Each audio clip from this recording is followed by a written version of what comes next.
오늘은 학교폭력 대책 심의위원회 개최 공문 작성하는 방법에 대해서 말씀드려 보겠습니다. 이 공문을 작성할 때면은 학교장 자체 해결을 하는 경우에는 공문을 작성할 필요가 없고요. 학교장 자체 해결이 안 되고 심의위원회에 올리게 되는 경우 이제 개최를 해달라 학교에서 교육청으로 요청을 해야 됩니다. 교육지원청으로. 원래는 이제 여기 빠져 있었어요. 근데 이제 뭐 이렇게 어떠한 교육지원청 내 관할 지역의 교육지원청 학교폭력 대책 심의위원회 개최를 요청한다 이렇게 이제 제목을 쓰면 되는데 어, 사안 번호가 몇 번인지도 좀 적어주면 좀 더 편하다고 이제 한번 학교폭력 담당 하시는 분들 모아놓고 교육 한번 한 적이 있었는데 2022년 초에 3월쯤에 여기 앞에 학교에 사안 번호 좀 적어달라라는 요청이 있었습니다. 그래서 사안 번호 학교 이름은 쓰지 않아도 되는 게 여기 이제 발신처가 적혀 있기 때문에 어, 적지 않아도 됩니다. 학교 이름은 2022년 몇 번째 사안인지 그 다음에 어느 교육청 학폭대책심의위원회 개최 요청하는지 작성하면 되고요. 공문서는 요거 일시정지 하시거나 블로그에 이 파일을 그대로 올려놓을 건데 블로그 고정 댓글 타고 들어오셔서 다운로드 받으신 다음에 활용하셔도 관계없습니다. 관련은 이제 첫 번째 학교폭력 예방 및 대책에 관한 법률 제13조 제2항에 따른 거고요. 엄밀히 말하면 이건데 뭐 이제 모든 공문서 쓰실 때 사실은 뒤에 몇 조 몇 항에 의거하는지 적어주면 더 좋긴 한데 좀 어렵다 하는 경우에는 그냥 요거 빼버리고 학교폭력 대책에 관한 법률에 관련된 거다라고 뭉뚱그려 설명해도 관련은 없습니다. 우리 학교에서 이제 관련 내부 공문, 특히 처음에 저 같은 경우에는 맨 처음에 이제 교육청으로 공문을 발송한 번호를 여기다가 따서 처음에 저희가 보고하잖아요. 48시간 이내에 보고하는 거를 여기서 따서 넣습니다. 왜 그걸 가지고 하냐? 교육지원청에서 관련된 공문을 찾아보려고 했을 때 이제 본인들한테 온 공문, 요 공문을 찾아보는 게 좀 더 수월하지 않을까라는 생각에 이렇게 작성을 하고요. 교육지원청 이제 본문, 교육지원청 학교폭력 대책 심의위원회 개최를 다음과 같이 요청하오니 협조하여 주시기 바랍니다. 이 문구 그대로 그냥 넣으시면 됩니다. 그래서 구분은 이제 피해 학생, 가해 학생 지어서 올려달라고 예시 자료를 교육지원청에서 만든 건데 사실 엄밀히 따지면 그냥 관련 학생으로 넣는 게 사실은 맞긴 합니다만 요거는 이제 좀 더 구분 지을 필요는 있죠. 피해를 주장하는 사람, 좀 더 뭐 명확하게 하려면 피해 주장 학생으로 이제 가해 추정 학생 이런 식으로 작성해서 넣는 게 사실은 조금 더 바람직하다고 생각은 됩니다. 학교가 같을 수도 있지만 다를 수도 있죠. 그러면은 공동학폭위 같은 경우에는 그 학교 사안 조사 내용 저희가 이제 서로 그 확인서 같은 거 서로 교류하거나 하면서 상대방 학교 사안 번호를 알 수도 있고 전화해서 물어볼 수도 있고 한데 그래서 여기 그 학교에서는 어떤 몇 번 사안이고 우리 학교는 몇 번 사안이고 등등으로 작성해서 넣으시면 되겠습니다. 그 다음에 본문은 끝났고요. 붙임 파일 넣으면 됩니다. 학생 확인서 여기도 피해 가해 학생으로 나와 있긴 한데 저 같은 경우에는 그냥 관련 학생으로 씁니다. 관련 학생은 피해 가해 다 합친 거니까. 그래서 뭐 총 뭐 몇 부다 그럼 뭐 13개다 그럼 뭐 13, 13부 이런 식으로 써도 되고 보호자 확인서 제출된 거 올리면 되고요.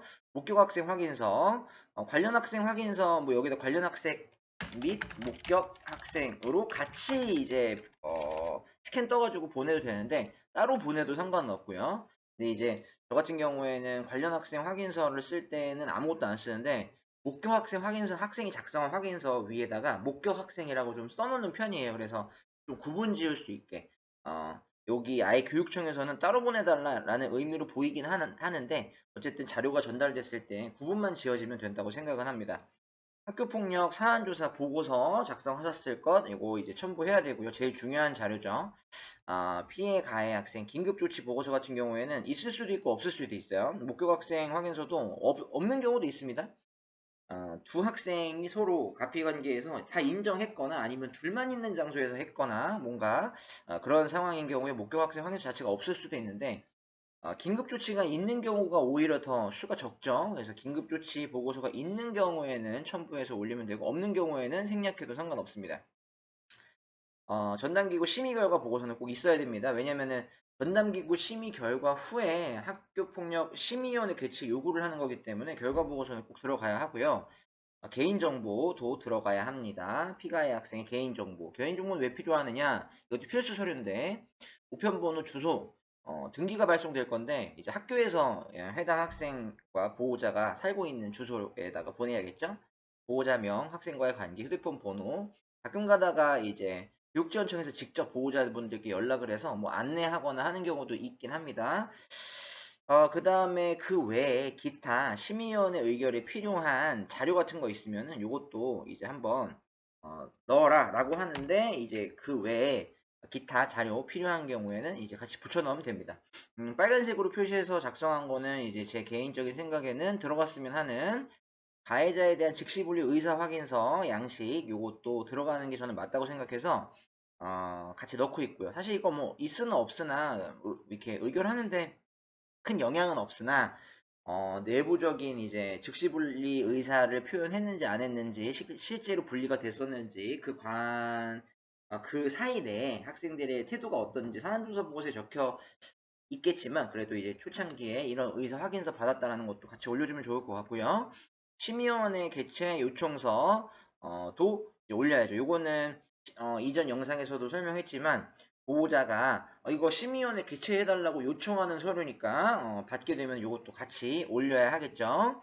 증거자료 있으면 증거자료도 같이 올리면 되는데, 증거자료 꿀팁 같은 경우에는 저는 사진이 너무 많아서 이게 용량이 너무 커진다, 뭐 동영상이 있다, 아이들이 제출한 게 그런 게 있는 경우에는 이제 저희 쌤 메일 있죠. 쌤 메일에서 이름을 치면은 그 장학사나 아니면은 담당 변호사나 관계자분들 성함을 알면 찾아서 서치해서 그쪽으로 증거 자료를 먼저 넘깁니다. 그리고 여기 공문서에다가 몇 월 며칠에 증거 자료의 용량이 이제 너무 많아가지고 누구에게 이름은 쓰지 말고 담당자에게, 담당 장학사에게 증거 자료를 쌤메일로 보냈으니까 확인 요망한다, 이런 식으로 본문 밑에 뭐 당구장 표시를 하던지 아니면 이제 뭐 여기 기타 해서 추가적으로 넣은 다음에 이제 보내시면 되지 않을까라고 생각을 합니다. 그래서 증거 자료도 꼭 수집하신 거 다 넣어야 하고요. 가끔 가다가 그런 것도 있을 수 있겠죠. 이제 전수조사 같은 경우에 있으면은 그것도 같이 올려주면 좋지 않을까라고 생각을 하고 있습니다. 그래서 붙임 파일 이렇게, 사실 지금 영상에서 제일 중요한 거는 이제 요청할 때 공문서를 어떻게 작성하느냐인데, 기본적인 폼은 교육지원청에서 배부를 했고, 요거에 대해서 잠깐 한번 설명을 한번 드려봤습니다. 요 양식은 조금 변동해도 된다. 추가적으로 넣을 수 있는 게 있으면 넣어도 된다. 이렇게 생각하시면 되겠습니다. 네, 이번 영상 마치도록 할게요.